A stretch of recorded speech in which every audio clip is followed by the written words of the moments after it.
Hello, Taurus, Sun, Moon Rising, and Venus Signs. Kamusta kayo?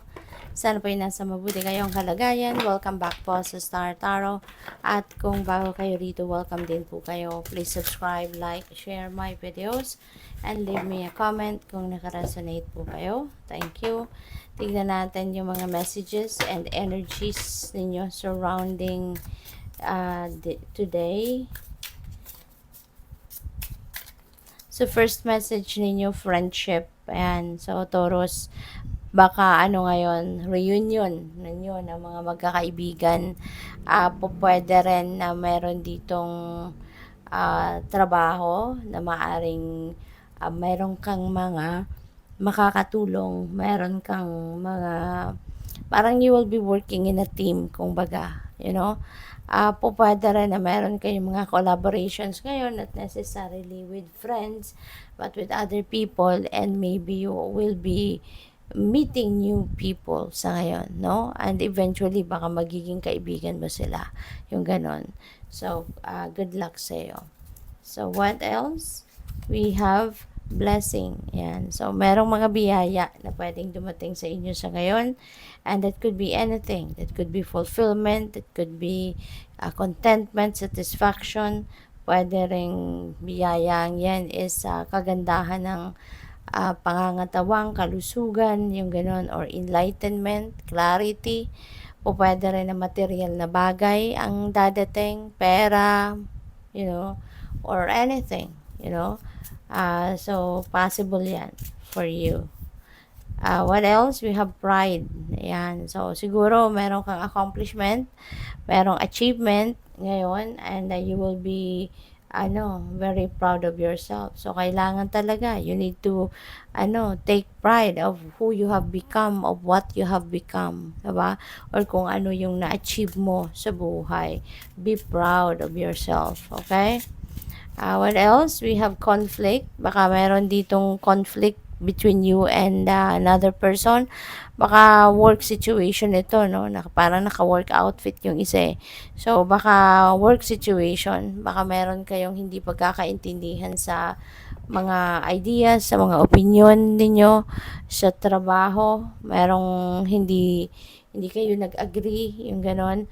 Or, pwede rin na kapamilya, 'di ba? Baka sa pamilya, meron kayong hindi na pagkaintindihan. O pwedeng ganun din ang ganap dyan. So, tignan natin kung ano pa yung mga mensahe ni Taurus. We have the Knight of Wands. Ayan. So, this time, you will be very passionate about something. Meron kayong gustong gawin dito na baka this is something, no, na pagtatrabahuan ninyo ng kaibigan mong ito or ng mga taong ito. So, this could be something na, alam mo yun, you will be brave enough, para magawa ninyo, 'di ba, yung bagay na ito. You are also going to be fearless and bold, sa gagawin ninyo, and confident, no? So, maganda kasi talagang lahat ng ingredients na ito pagsamasamahin ninyo, and definitely you will be successful. Maaari din na may travel, no? Nagagawin ng iba sa inyo rito, travel by land. We also have the Page of Cups. This could be invitation. Okay? Baka mayroong mga invitation dito sa'yo para pwedeng invitation na to, something na pwedeng okasyon. Baka mayroong mag-iimbita sa inyo dito sa birthday party, sa mga anniversary, baka mayroong mga picnic, yung mga ganun.